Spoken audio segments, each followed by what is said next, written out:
Em nome de Allah, louvado seja Allah, e que a paz esteja com o mensageiro de Allah. Sintam-se todos cumprimentados com a belíssima saudação do Islam. Assalamu alaikum wa rahmatullahi wa barakatuh. Convidamos a cara internauta que esteja bem-vindo a mais um programa Ilamil Islam, programa este que vai ao ar em todas as segundas-feiras, as quartas-feiras e nas sextas-feiras, respectivamente. Pese embora, caro internauta, receba o programa mais tarde, mas nós temos este programa agendado nessas datas na qual eu fiz menção. Então, talvez por razões alheias à nossa vontade, o programa pode ter demorado para o nosso caro internauta interagir conosco, devido às razões alheias à nossa vontade e razões monetárias, em algum momento pode contar. E contamos também com o vosso apoio a respeito desta questão. E nós queremos falar sobre o Salah. O Salah da pessoa que está a viajar ou simplesmente ao Salah do viajante. Mas antes de nós entrarmos concretamente com o tema, primeiro queremos vos apresentar o nosso convidado, que é o nosso Sheikh Kursi Hafidhahullah, e desde já o saudamos. Sheikh, assalamu alaikum wa rahmatullahi wa barakatuh. Não, seja bem-vindo ao nosso programa e esperamos que a disposição esteja no seu nível, no seu alto nível, e que esteja disposto para compartilhar com os nossos internautas a respeito do tema no qual fiz menção. E nós queremos falar do Salah do viajante. Mas à disposição do chefe, como está? Alhamdulillah. Mashallah. Disposição do corpo, saúde, à disposição da disponibilidade do programa. Do programa, Jazakallah khair. Nós queremos falar sobre o Salah do viajante. Primeiro, sabemos que o Salah é obrigatório. Em todas as circunstâncias, na doença, na riqueza, na pobreza, enfim. Temos esta responsabilidade e esta obrigação de cumprirmos com os 5 salawats. Mas em caso de alguém esteja a viajar, muitos de nós não estamos informados quando é que a pessoa pode realizar o salah quando estiver a viajar ou quais são as circunstâncias. E então é desde já que nós queremos falar sobre esses assuntos. Sheikh, salat do viajante, quais são as condições? Primeiro, a pessoa quando estiver a viajar está isenta de fazer salah? Alhamdulillah Rabbil Alamin.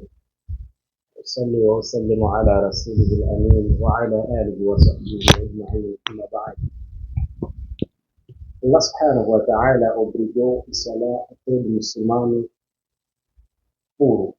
Todo muçulmano puro, porque há muçulmanas que em algum momento estão de menstruação e que já não é um momento, nem período de pureza. Então, digo todo muçulmano puro, o homem em todas as circunstâncias, a mulher, com a exceção desses tempos que ela está na impureza. Então, seja lá preocupação, seja lá fome, seja lá doença, tudo aquilo que é a preocupação dele, e uma das coisas que lhe preocupa é a ocupação que ele está de viagem.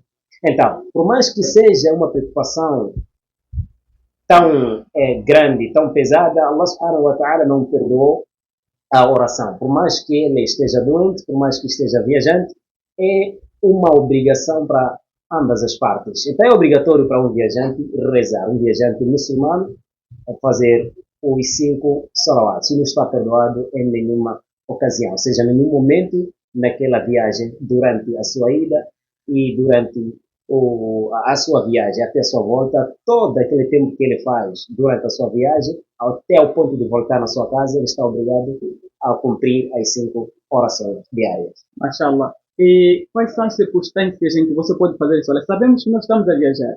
O carro não é meu. O carro é do trem. Eu sou apenas um passageiro. Qual é o momento que eu posso fazer o salah? Já que não posso mandar o carro ou o motorista para parar e eu fazer a minha oração. Em que momento eu tenho que fazer aquela oração? Por exemplo, o Dhuhr, o Fajr, o Asr, o Maghrib, o Isha. Allah subhanahu wa ta'ala disse na salata kanat 'ala al-mu'minina kitaban mawquta. Obrigação para o salat, para os que rezam, para os oradores. E na salata kanat 'ala al-mu'minina kitaban mawquta. A oração está prescrita, está carimbada nos seus devidos tempos, momentos. Então, quando falamos de viajante, que tempo deve fazer o salat? Normalmente deve esperar o tempo entrar do salat. Agora, se for que ele está de viagem e sequer pode ver de que daqui a este tempo provavelmente ainda continuar de viagem, talvez está a pé, ou talvez está num transporte que não lhe pertence, digo que está até porque pode estar também nos lugares perigosos, que pode ser difícil ele também atender esta chamada, esta oração. Então, nesses momentos todos, ele deve esperar os seus tempos apropriados. Estamos a falar da entrada do Duhur. Uma vez que o Duhur não entrou, então você não poderá fazer o Salat a Duhur, a não ser que junte, né, as duas orações irmãs. Duas orações irmãs, que é Duhur e Asr, ou seja, Maghrib e Isha, com exceção do Salat al-Fajr, que não pode ser juntado com outro Salat, nem antes, Isha, nem depois, que é o Duhur, o Salat que vem depois de Fajr ou antes de Fajr, nenhum desses deve ser juntado com o Fajr. Então, sendo esses outros salawat, essas outras orações, então a pessoa deverá esperar o tempo. Pode ser tempo de Duhur, juntar com Asr naquele tempo, pode ser tempo de Asr, juntar com o outro salat naquele tempo. Mas mesmo assim, ele não pode fazer antes que uma das orações entre. Estamos a falar que não entrou Duhur, nem entrou nenhum salat, e ele fazer salat neste momento, não. Agora, se entrou Maghrib, ele pode fazer Maghrib e juntar com Salat al-Isha. Ele é como um viajante durante a sua viagem. Agora, estamos a falar de que uma pessoa que está no transporte de alguém, então, mesmo assim também vai ter que juntar as orações. Vai ter que juntar as orações. Mas depois do Salat entrar, como eu disse, não pode ser antes da entrada do Duhur. Antes da entrada do Duhur. Antes da entrada de Maghrib, você faz Maghrib. Não. Tem que ser depois da entrada de Maghrib, você fazer Maghrib, daí pode juntar com um outro Salat vindouro, que é Aisha. Então, é mais ou menos esta explanação um pouco direta dessa parte, dessa questão. Certo. E em que circunstâncias eu posso juntar essas orações? Quando estiver ainda dentro do carro ou quando o carro estiver parado? Este é um exemplo apenas.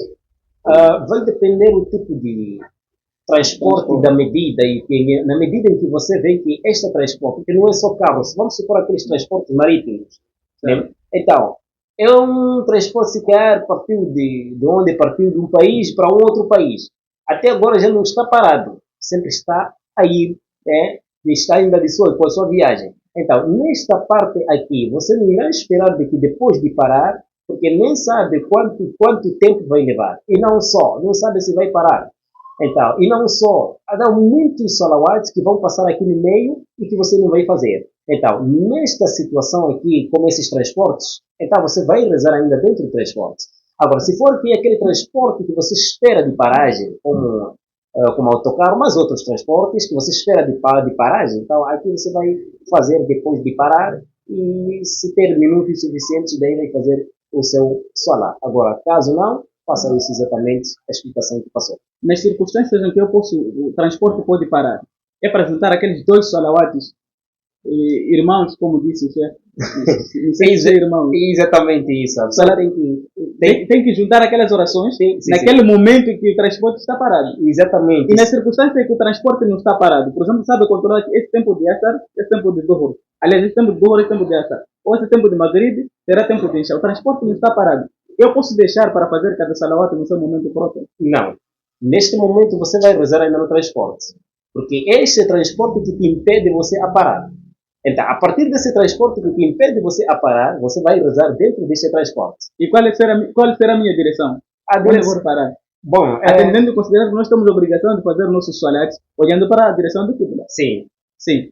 Vamos supor que no momento em que você está a começar a reparar no Qibla, depois dali o carro vira, o transporte vira, repara onde sai sol, onde entra sol. Neste momento você continuará ainda a rezar. Pode ser barco também, o mesmo exemplo também. Você continuará ainda a rezar e não vai virar dizer que já que o transporte virou para este lado, daí tenho que virar para a Qibla para me acertar bem. Não, dessa forma você não estará no salat, porque será uma das coisas, um dos motivos, uma das causas também de anulação da sua oração. Então, no momento em que o transporte vira, repara os outros lados, você ainda continua firme, continua parado. Vamos supor que você, lá onde mesmo reparou, por mais que seja fora da Qibla, mas você primeiramente acertou o Qibla. Então, daqui, você continuará ainda com a sua oração até o seu fim. Você não irá virar de novo reparando para Qibla, porque o transporte já não te permite você virar para o Qibla. Não. Certo. Então, a minha direção tem que ser a direção do transporte, ou se eu tiver possibilidade de virar em direção ao Qibla, posso virar? Primeiro, a direção deve ser a direção de Qibla. para o Qibla. Certo. Então, vamos supor que daqui o carro vira. Enquanto você começou a oração, reparando a direção do Qibla. Enquanto que você reparou ao lado do Qibla. Certo. E daqui o carro virou. Certo. Então, aqui você já não vai mais querer virar para a Qibla de novo. Porque senão não estará no Salah. Aqui vai continuar com aquela direção que o carro se encontra virado. Então, aqui já não vais virar mais para a Qibla. Continua com o seu Salah, mesmo depois daqui o carro não vira mais para o Qibla. Você ainda continua e será considerado ainda sem nenhum problema. Supomos que estejamos no meio de transporte em que não é possível você encontrar a direção do Qibla. Estamos num voo, por exemplo, em que você não tem como tirar a cabeça, olhar para o sol, em que direção sai e vai. Qual deve ser o seu posicionamento? Se for nesta questão da sua viagem ser tão longa que não sabe de que o Salah, aliás, não sabe de que será possível 2, 3 dias, 4 dias ainda, quer dizer, ainda não chegou, esses dias todos aqui, você não vai deixar passar. Então, aqui você reparará qualquer direção, porque já aqui não é a regra da direção, mas aqui logo é a alternativa pela causa que se encontra pelaquela situação. Então, através dessa situação em que você se encontra, aqui já logo aparece a alternativa. Daqui que nós sabemos de que você rezar sem roupa, o Salah não vale. Vamos supor que te puseram na cadeia e lá na cadeia você entrou nu. E o Salah, o tempo de Salah está a passar. Então, você também vai deixar até no tempo que você vai usar roupa, uma vez que a sua roupa já levaram. Aqui você vai fazer o Salah enquanto você está nu, mas num sentido, quer dizer, numa posição de você irá sentar, depois daqui vai rezar. Quer dizer, aqui a regra, depois daqui, não foge da regra. A regra continua você usar a roupa depois fazer Salah. Como ainda mas no momento em que não é possível você vestir, não é possível você ter a roupa, não é possível tapar as partes privadas, você não vai deixar a obrigação, a ordem de Allah passar naquele momento em vão. Então você terá que cumprir, mas é uma causa que não te leva a você a cumprir aquilo que é a condição, aquilo que é a obrigação daquela prática, quer dizer, daquela ação. Então, da mesma forma, essa também você reparará qualquer lado no momento em que você não se encontra com uma possibilidade, uma capacidade de virar para a Qibla. Aqui você vai reparar qualquer lado e Allah subhanahu wa ta'ala está a ver a sua intenção e objetivo. Então, neste momento, inshallah, o Salah não terá problema perante Allah subhanahu wa ta'ala.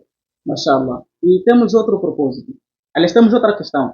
Na condição do Salah, primeiro temos a ablução, que é o wudu.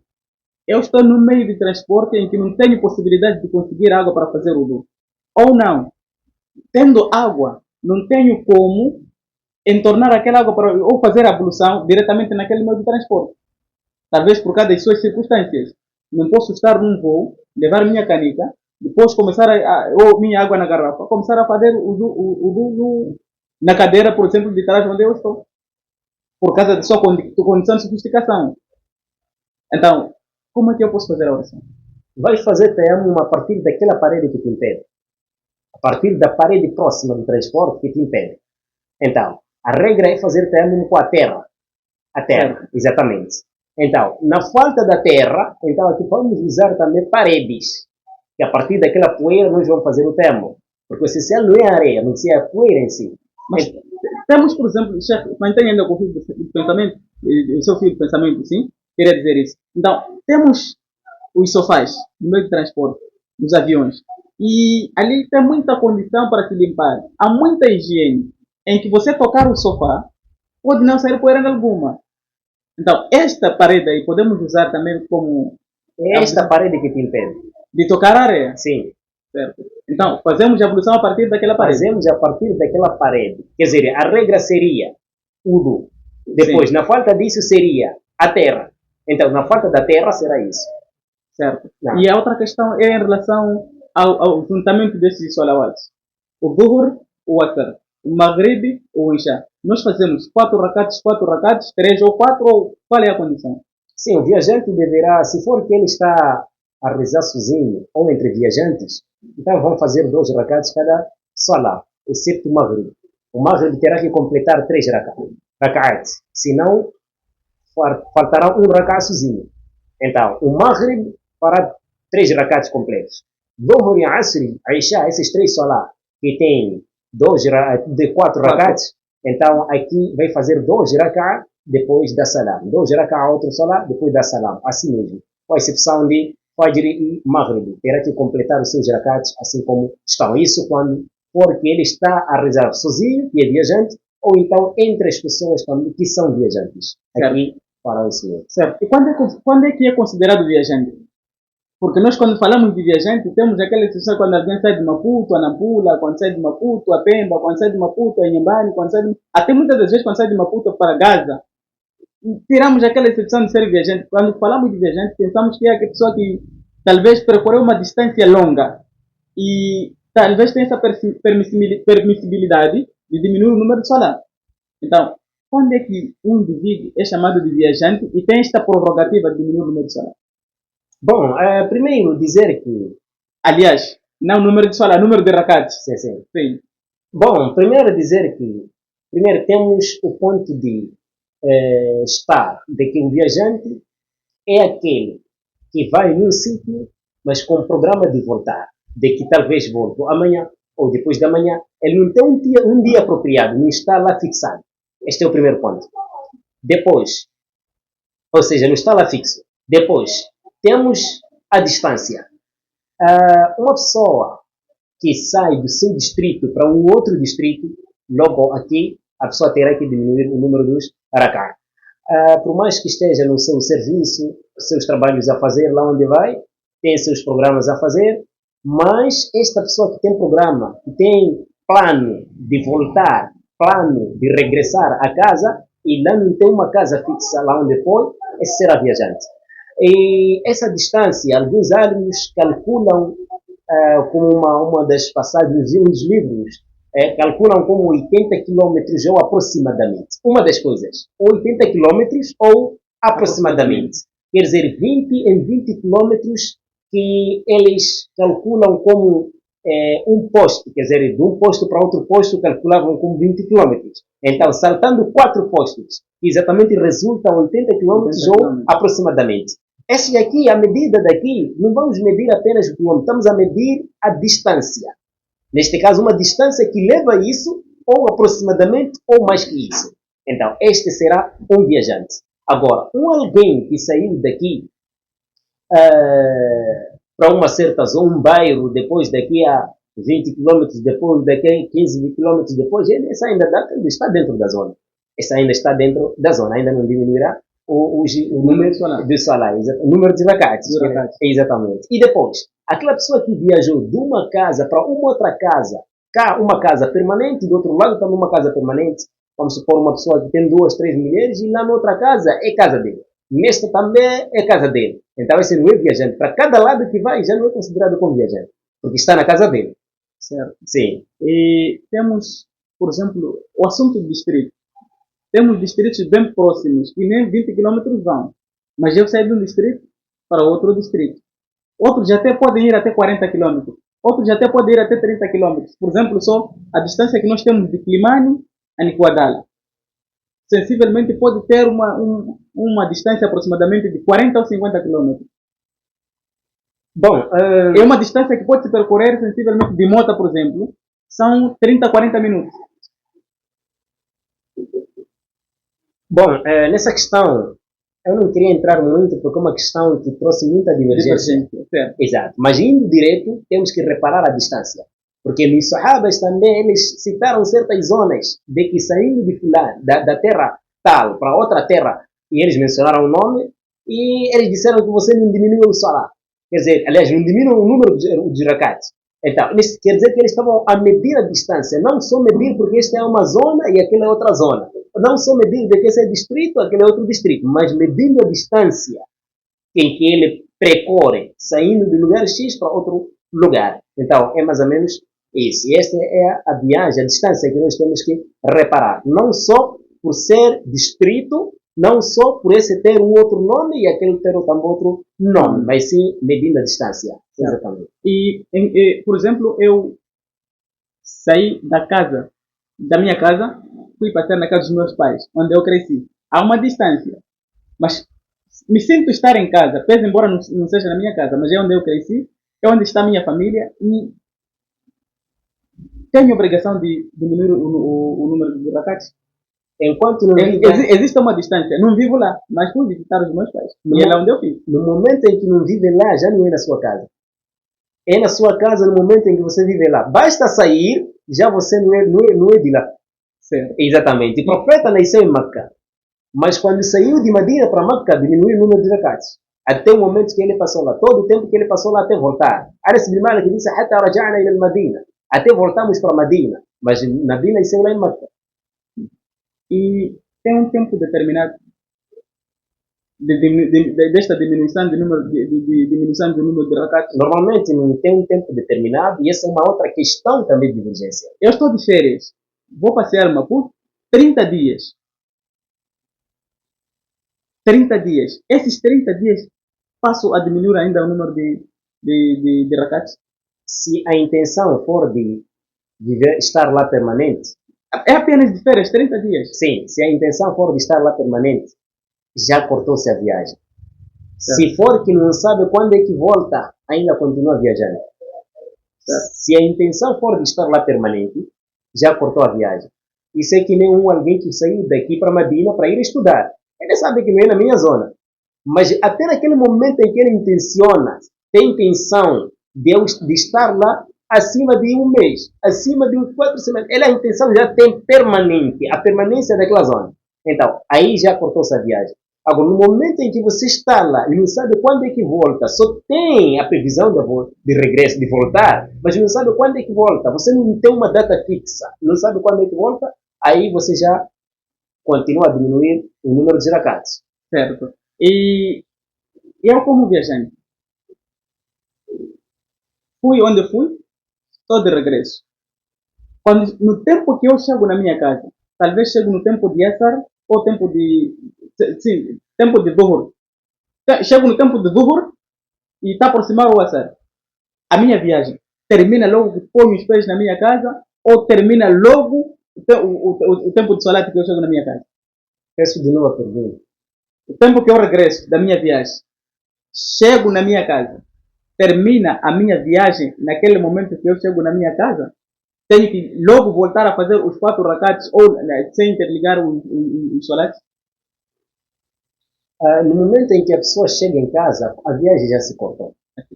Agora, se for que você está a voltar e está a rezar, ainda está no caminho, não chegou, sim, por mais que veja a zona estando perto, ainda continua viajando. Terás que diminuir o número de rakats. Quer dizer, vamos supor que você está a ver que Mocuba é ali, certo, mas ainda você não chegou, ainda está de viagem. Então, você não chegou ali onde você está a ver, onde é seu distrito. Até agora você vai rezar, vai diminuir o número de rakats. Há um sahaba, não me lembro agora, que ele também fez, se não estou em erro, Abdullah ibn Umar, exatamente, ibn Khattab. Então, ele diminuiu o número de rakats, enquanto ele via até aquela aldeia, aquela zona da sua, aliás, aquela aldeia da sua zona, nesse caso. Então, ele via, conseguia ver, mas era antes de chegar, diminuiu o número de rakats. No momento em que você chega, já a viagem já se cortou. Mas o mais recomendável é juntar o salat um após o outro ou deixar o outro passar para ele juntar com o antecedente? Das duas maneiras. Das duas maneiras. Eu estou na viagem e tenho previsão de chegar na minha casa, já está de regresso. Tenho a previsão de chegar na minha casa na entrada do salat al-Asr, não é? Então, deixo o Dhuhr para depois de chegar em casa juntar o Dhuhr e o Asr? Ou não, tenho que fazer o Dhuhr porque sei que vou chegar em casa no tempo do Dhuhr, de Asr, aliás. De novo? Estou a regressar da minha viagem. De volta a casa. Sim, sim. Eu quero deixar o meu salat de Dhuhr passar porque o transporte ainda não parou para eu fazer meu salat confortável. Atendendo, considerando que os transportes nós estamos vendo muitas das vezes, está lá, som de música e outras conversas. Então, eu pretendo deixar o meu tempo de Dhuhr passar para ir fazer em casa, quando estiver confortável. Mas passa o tempo de Dhuhr, não é? Chego em casa no tempo de Asr. Então, é mais melhor eu deixar o Dhuhr passar para vir juntar o Dhuhr e Asr em casa, ou tenho que fazer o Dhuhr lá, para quando chegar em casa só fazer o Asr? A pessoa tem que fazer falando no sítio quando ele está confortável. Porque na falta disso, Na falta da devoção, o salário não é aceito. Agora, se é um lugar que não te permite isso, deixa para este tempo e rezar num sítio seguro. Exatamente. Então, cabe a sua visão. Será que rezo aqui com uma devoção ou não, na falta disso? Aí vais ver que aqui dá para fazer salá ou não. Agora, vamos supor que sítios como esses, de músicas, barulho, aí você não estará confortável. Deixa e vai rezar em casa. Certo. E só para terminar, um conselho para os nossos internautas, em algum momento tem pessoas que o salat, quando eles estão na viagem, desculpa lá, o alaikum salam. As pessoas, outros dizem, eu só vou fazer salat quando eu estiver em casa. Quer dizer, só perde 5 ou 6 salat, 5 salats aqui na estrada, ou mais que isso. Porque está de viagem, não consegue se controlar, se purificar, coisas iguais. Só para dar conselho e recomendação aos nossos internautas, assim como a nós também. Enquanto nós questionamos, aprendemos também. A pouca informação, só que eu posso deixar. Primeiro é dizer que eu só vou acrescentar certas partes que as questões não chegaram cá visíveis. Parece que ainda restariam questões de que, vamos supor que o viajante ele dirige o salário de pessoas que não são viajantes. Agora, o que essa pessoa afinal chega numa mesquita e encontra esses não são viajantes? Será que terá que ele obedecer também seguindo a eles? Não. Normalmente este terá que fazer os seus 2 rak'at, depois esses que estão atrás, eles levantarem. E o essencial aqui também a pessoa tem que avisar antes de que eu sou viajante. Senão as pessoas também podem estarem confusas ali atrás. Do jeito que você fez 2 rak'at, sabendo que é de 4, depois da salah. Agora, se for que você deu a informação antes que eu sou um musafir, sou um viajante, as pessoas ficam a saber. Então, daí eles terão que completar os seus salawats. Se não darão também salam no momento em que o imam viajante deu salam. Depois, outro ponto, ali na P, vamos supor que ele está de viagem, mas também está atrás do imam permanente. Aqui já é outra coisa, ele terá que obedecer, terá que cumprir os 4 rak'ats, porque não poderá ou não deverá contrariar o imam. Então, o imam permanente, que não é viajante, ele vai fazer seus 4 rak'ats. E você que era para fazer 2, já que está atrás do imam permanente, então também vai completar 4 rak'ats. E quando a Bíblia disse, não podem contrariar o imam, basta contrariar o imam, aí já estragamos o nosso salah, a nossa oração. Então, é mais ou menos essas partes, são esses pontos mais ou menos que eu só acrescentei, e não como um conselho, mas também chega como também chega como recomendação em algum momento. Exatamente, para os que viajam e para que não fiquem assim confusos como então cumprir esta oração, esses rakats, neste momento. Mashallah, chegou aí a informação para todos vocês que acompanham o nosso canal. E aquele que não está inscrito no nosso canal, eu recomendo a você que se inscreva no nosso canal, dê a sua sugestão, ative o sininho de notificações e assim ajudarás o nosso canal a crescer e a YouTube a recomendar o nosso canal para os outros possam assistir a informação na qual nós fazemos chegar até você. E para os que não assistem os nossos canais, recomendamos a eles que assistem na hora de se arrepender. Quem tem dúvida, coloca nos seus comentários, coloca nos nossos comentários, nós iremos responder, inshallah, oportunamente, assim que as circunstâncias permitirem. Sheikh, jazakallah khairan. Assalamu alaikum wa rahmatullahi wa barakatuh. Wa alaikum assalam wa rahmatullahi wa barakatuh.